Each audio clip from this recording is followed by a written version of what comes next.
This whole deal was supposed to take about 30 minutes. It was all cut and dried. Hunter Biden had a complete gift from the court and the prosecutors, it looked like. But, man, it fell apart, and it fell apart in a dramatic way, didn't it?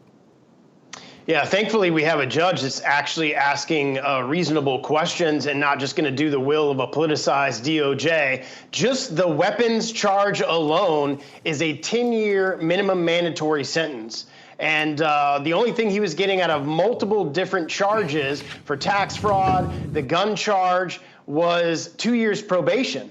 If that was you or I, we'd be looking at probably decades behind bars. And thankfully, Chairman Smith sent in the whistleblower testimony as an amicus. Those whistleblowers testified that the DOJ slow-walked the charges in 2014 and 2015 so that the statute of limitation would toll on some of the most egregious tax charges, which would be felonies, so that they couldn't bring those charges.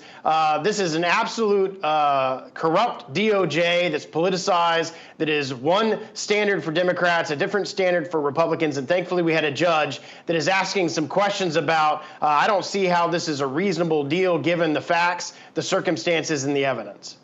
In fact, so bad, she asked both sides, the prosecution and the defense, to submit briefs going forward to establish why this deal was made in the first place. She's asking all the right questions. She asked about Hunter Biden registering as a foreign agent, which, of course, didn't happen. And that, of course, put Paul Manafort in legal jeopardy a few years ago. We know that.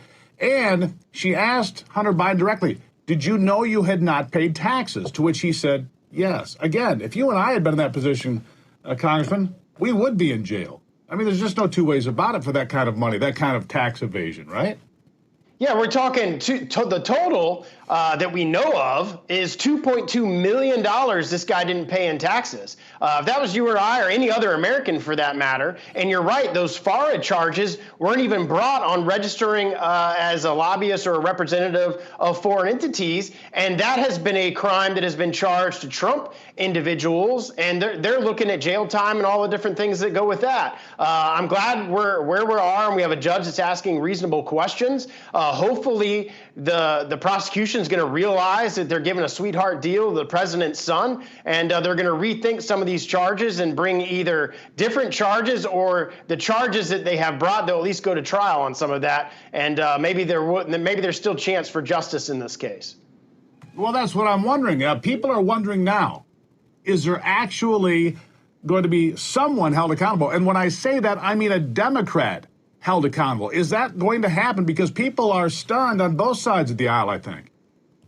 Yeah, it's going to be up to this judge in this particular case, but I'll tell you that the House Republicans in the House are investigating all of these crimes. We now have evidence of crimes that Joe Biden was involved in some of these.